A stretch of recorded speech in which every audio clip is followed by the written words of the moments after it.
श्री स्वामी समर्थ. नवरात्रीचा काळ हा अत्यंत शुभ आणि पवित्र मानला जातो. अश्विन महिन्यामध्ये येणारी नवरात्र शारदीय नवरात्र म्हणून ओळखली जाते. प्रत्येक वर्षी नवरात्रीमध्ये 9 दिवस दुर्गा मातेच्या 9 रूपांची पूजा केली जाते. यंदा 2025 मध्ये नवरात्र ही 9 ऐवजी 10 दिवसांची असणार आहे. तिथीमध्ये वाढ झाल्यास नवरात्र ही 10 दिवसांची येत असते आणि यंदा तृतीया तिथी ही 2 दिवस आलेली आहे. त्यामुळे नवरात्र 10 दिवसांची असणार आहे. 22 सप्टेंबर 2025 पासून नवरात्रीला सुरुवात होणार आहे आणि 2 ऑक्टोबरला नवरात्र संपणार आहे. हिंदू कॅलेंडरप्रमाणे अश्विन महिन्याच्या शुक्ल पक्षाच्या प्रतिपदेपासून नवरात्रीला सुरुवात होत असते. देवीला प्रसन्न करून घेण्यासाठी नवरात्रीमध्ये देवीचे भक्त नवरात्रीचे उपवास व्रत करत असतात. असे म्हणतात की देवीचे भक्त तिची 9 दिवस पूजा उपासना करत असतात. यामुळे देवी आनंदी होते आणि भक्तांचे सर्व त्रास सर्व संकटे दूर करत असते. शारदीय नवरात्री म्हणजे अधर्मावर अनीतीवर आणि असत्यावर सत्याच्या विजयाचे प्रतीक आहे. या नवरात्रीच्या काळामध्ये दुर्गा देवी ही पृथ्वीवरती येत असते. पृथ्वीवरील वातावरण जे आहे तर ते जास्त पवित्र झालेले असते. पृथ्वीवर या 9 दिवसांमध्ये देवी तत्व हे जास्त प्रमाणामध्ये कार्यशील असते. त्याचप्रमाणे नवरात्रीच्या काळामध्ये प्रत्येक घराण्याची कुलदेवी ही त्या घरामध्ये सूक्ष्म रूपाने वास्तव्याला सुद्धा असते. काही शेतातील पिके तयार झालेली असतात तर काही तयार होत असतात. अशा नैसर्गिक वातावरणामध्ये नवरात्रीच्या पहिल्या दिवशी घरामध्ये घटस्थापना केली जाते. मंदिरामध्ये मंडळामध्ये घटस्थापना केली जाते. अखंड दिवा लावला जातो. घटाला दररोज पाणी घातले जाते. 9 वेगवेगळ्या माळा घातल्या जातात. त्याचप्रमाणे 9 नैवेद्य दाखवले जातात. तर अशा प्रकारे ही नवरात्र साजरी केली जाते. आता नवरात्रीच्या पहिल्या दिवशी म्हणजेच घटस्थापनेच्या दिवशी देवघरातील देव जे आहेत तर ते विड्याच्या पानावरती स्थापन केले जातात. विड्याच्या पानावरती आपण हे देव कसे स्थापन करावेत, विड्याच्या पानावरती कोणते देव ठेवावेत, कोणते ठेवू नयेत, त्याचप्रमाणे नवरात्रीच्या 9 दिवसांमध्ये देव हलवावेत का, अशी संपूर्ण माहिती आपण आजच्या या व्हिडिओमध्ये पाहणार आहोत. व्हिडिओला सुरुवात करण्याअगोदर तुम्ही जर चॅनलवरती नवीन असाल आणि पहिल्यांदाच माझे व्हिडिओ पाहत असाल तर चॅनलला सबस्क्राईब करा. व्हिडिओ माहितीपूर्ण वाटला तर व्हिडिओला लाईक करा. घटस्थापनेच्या दिवशी आपल्याला सकाळी लवकर उठायचं आहे. त्यानंतर स्नान करायचं आहे. स्नान करताना आंघोळीच्या पाण्यामध्ये आपल्याकडे जर गंगाजल असेल तर ते टाकायचं आहे किंवा आपल्याला चिमूटभर हळद टाकायची आहे. तसेच आपला जो मुख्य दरवाजा आहे तो स्वच्छ करायचा आहे. घरामध्ये स्वच्छता करायची आहे. मुख्य दरवाजाच्या बाहेरचा परिसर सुद्धा स्वच्छ करायचा आहे. आपला उंबरटा जो आहे तर तो स्वच्छ पुसून घ्यायचा आहे. उंबरट्याला आपल्याला हळद गोमूत्र तर हे एकत्र करून हळदीचं लेपन करायचं आहे. त्याचप्रमाणे मुख्य दरवाजावरती आपल्याला स्वस्तिक चिन्ह काढायचं आहे. आपल्याला जर शक्य झाले तर मुख्य दरवाजाला आंब्याच्या पानाचं आणि झेंडूच्या फुलांचं तोरण लावायचं आहे किंवा आपण फक्त आंब्याच्या पानाचं जरी तोरण लावलं तरी सुद्धा चालेल. कारण आंब्याची पाने जी आहेत तर ती धार्मिकदृष्ट्या अत्यंत शुभ मानली जातात. त्यामुळे आंब्याच्या 11 पानांचं आपण तोरण मुख्य दरवाजाला लावायचं आहे. यानंतर आपल्याला देवघरातील देवांची पूजा करायची आहे किंवा देवपूजा करण्याअगोदर आपण तुळशीची सुद्धा पूजा करू शकतो. देवपूजा करण्याअगोदर तुळशीची पूजा करायची किंवा देवपूजा झाल्यानंतर तुळशीची पूजा करायची. आता घटस्थापनेच्या दिवशी आपल्या देवघरातील जे टाक असतील मूर्ती असतील तर ते आपण स्वच्छ घासून पुसून उजळून घेत असतो. म्हणजेच आपण देव जे आहेत तर ते या दिवशी उजळवून घ्यायचे आहेत. आता यानंतर आपलं जे देवघर आहे तर ते सुद्धा स्वच्छ करून घ्यायचं आहे. देवघरामध्ये आपल्याला एक स्वच्छ कापड अंतरायचं आहे आणि त्यानंतर आपले देव जे आहेत तर ते देवघरामध्ये विड्याच्या पानावरती स्थापित करायचे आहेत. आता हे देव जेव्हा आपण स्थापित करणार आहोत तर त्यावेळेला काय करायचं, सर्वप्रथम आपल्याला देवघरामध्ये दिवा लावायचा आहे. तेलाचा किंवा तुपाचा दिवा लावायचा आहे. त्या दिव्याला हळदी कुंकू अक्षता फुल अर्पण करून दिव्याची पूजा करायची आहे. आणि यानंतर आपण जे स्वच्छ केलेले देव आहेत तर ते देव घ्यायचे आहेत आणि त्यांना आपल्याला प्रत्येक देवाला अभिषेक करून घ्यायचा आहे. सर्वप्रथम आपल्याला गणपती बाप्पांना अभिषेक करायचा आहे. आता देवांना आपण जेव्हा अभिषेक करतो तर सर्व देवांना एकत्र अभिषेक आपल्याला न घालता प्रत्येक देवाच्या टाकाला मूर्तीला सेपरेट अभिषेक करायचा आहे. यासाठी आपण एक भांडं घेऊ शकतो, एक तामण घेऊ शकतो ज्यामध्ये आपण देवदेवतांना अभिषेक करतो.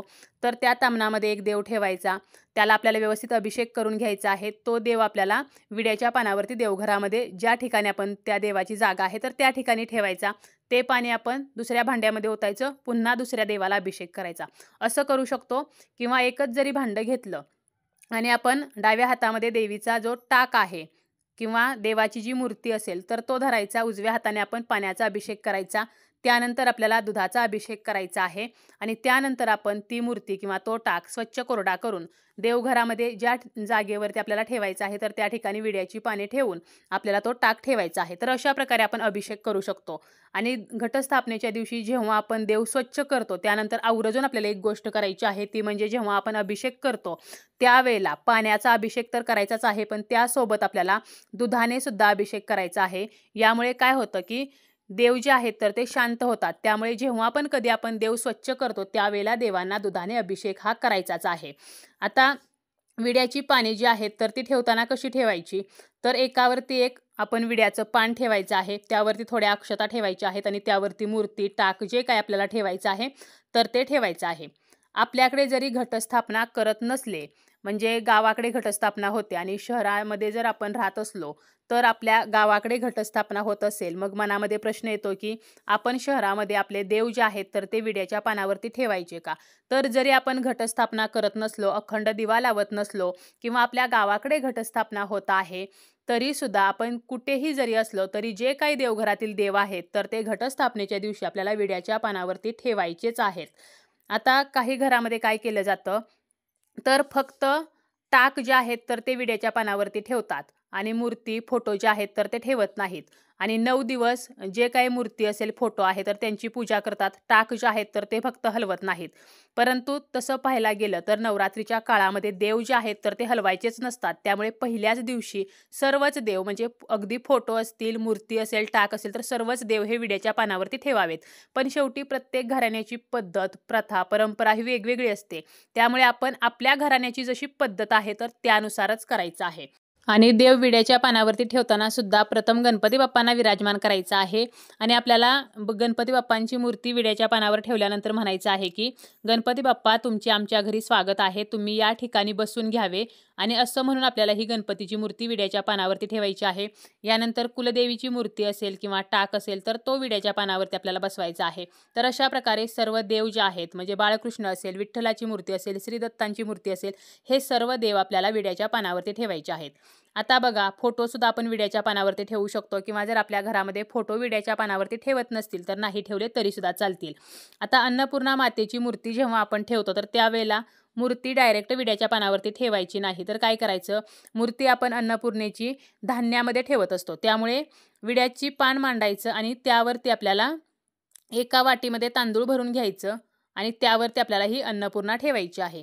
आता अगोदरचे जे वाटीतील तांदूळ असतील तर ते आपण घटस्थापनेच्या दिवशी बदलू शकतो आणि नवीन तांदूळ वाटीमध्ये भरू शकतो।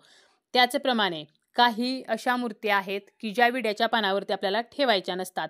त्यापैकी कोणतं आहे तर ते म्हणजे शिवलिंग। शिवलिंग हे विड्याच्या पानावरती न ठेवता आपल्याला काय करायचं आहे, 3 बेलपत्र घ्यायची आहेत आणि ते 3 बेलपत्र आपल्याला खाली अगोदर ठेवायचे आहेत आणि त्यावरती आपल्याला जे काही शिवलिंग आहे तर ते ठेवायचं आहे आणि शिवलिंगाची पूजा आपल्याला करायची आहे। बेलपत्रावरती आपल्याला अक्षता, भस्म व्हायचं आहे आणि त्यावरती हे शिवलिंग ठेवायचं आहे। शिवलिंगाला चुकूनही हळदी कुंकू जे आहे तर ते व्हायचं नाही। त्याचप्रमाणे कासव जे आहे तर ते सुद्धा पानावरती ठेवू नये। श्रीयंत्र जे आहे तर ते आपण विड्याच्या पानावरती ठेवू शकतो आणि एकदा आपण देव बसवले, म्हणजे एकदा आपण विड्याच्या पानावरती देव ठेवले त्यानंतर आपण त्या देवांची पूजा करत असतो। त्यांना काही हळदी कुंकू असेल, भस्म असेल, चंदन असेल तर हे अर्पण करत असतो, फुले अर्पण करत असतो, अक्षता अर्पण करत असतो। त्यानंतर आपण अगरबत्ती लावत असतो, धूप लावत असतो, आरती वगैरे करत असतो। अशी पूजा आपण करत असतो आणि एकदा पूजा करून झाली की मग पुन्हा मात्र आपल्याला जोपर्यंत नवरात्र आहे तर तोपर्यंत हे देव जे आहेत तर ते हलवायचे नाहीत। देवांना दररोज आपल्याला ताजी फुले अर्पण करायची आहे, धूपदीपाने ओवाळायचं आहे, नैवेद्य दाखवायचा आहे, आरती करायची आहे। फक्त देवांना हलवायचं नाही, देवांना अंघोळ घालायची नाही।